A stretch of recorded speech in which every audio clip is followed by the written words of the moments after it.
குதிரை Bondy வேலைவாட்ட works நம்மள்ட்ட பார்த்தீங்கன்னா நீங்கள் பல்சர் 125 ஃபுல்லாக ஒரு சர்வீஸ் பார்க்கணும். அதெல்லாம் கஸ்டமர்ஸ் கம்ப்ளைண்ட் பார்த்தீங்கன்னா வண்டி அடைக்கிது, அதெல்லாம் பிரேக் சரியாக பிடிக்க மாட்டேன்றாங்க. வாங்க ஒன்றா பார்ப்போம். ஸ்பேர்ஸ் பார்த்தீங்கன்னா எல்லாமே கஸ்டமரே வாங்கி கொடுத்துறாங்க. 125ங்கிறப்ப எல்லா ஸ்பேருமே கொஞ்சம் மாறும். செயின் ஸ்பாக்கெட்லாம் பார்த்தீங்கன்னா 150 மாறும்.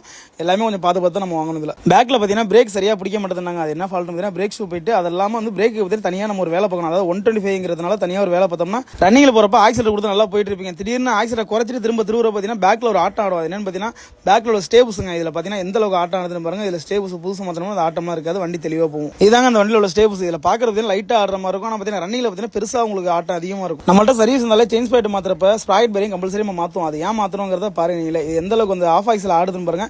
இந்த இதோட நம்ம வந்து செயின் ஸ்பாய்ட் புதுசு மாத்திரம்னா புதுசு மாற்றி வேஸ்ட் தான். அதனால இந்த ஸ்ப்ராய்ட் பேரிங் கம்பல்சரி சேர்த்து மாற்றணும். அப்போ தான் இந்த ஸ்ப்ராய்ட் வீணாக போகாமல் இருக்கும். 125 மாடலில் பார்த்தீங்கன்னா பிரேக் சரியாக பிடிக்காது. என்ன காரணம்? Combi break. இதை எடுத்து நம்ம டம்மி பண்ணணும். டம்மி பண்ணுறதுனா எப்படின்னா அந்த வெல்டு பண்ணணும். இந்த மாதிரி 4 பக்கம் வெல்டு பண்ணி அந்த காம்பி பிரேக் கட் பண்ணோம்னா பிரேக் பக்காவாக பிடிக்கும். இந்த மாதிரி வெல்டு பண்ணி போட்டோம்னா 150 பல்சரில் பிடிக்கும்ல, அதே மாதிரி பிரேக் ஷார்ப்பாக பிடிக்குங்க. 125 மாடலில் பார்த்தீங்கன்னா ஏர் ஸ்க்ரூ வராதுன்னு சொல்லுவாங்க. அப்பெல்லாம் ஒன்று கிடையாது. இந்த சின்ன ஒரு போல்ட் இருக்கும். அந்த போல்ட்டை கட்டினா உள்ள ஏர் ஸ்க்ரூ இருக்கும். இதை நம்ம அட்ஜஸ்ட் பண்ணாலே போதும். வண்டி நல்லா கொஞ்சம் அடைக்காம. வண்டி ஓட்டி பார்த்துருக்கீங்க? வண்டி எப்படின்னாக்கு வண்டி நல்லா இருக்குங்க. 125 வந்து ஒரு முக்கியமான ஃபால்ட் இருக்கு. என்னன்னு பார்த்தீங்கன்னா பிரேக் சரியாக பிடிக்காது. அது இல்லாமல் வண்டி அடைக்கும். அது ரெண்டுமே நம்ம பார்த்து கொடுத்தாச்சு. இப்போ எப்படி இருக்கு?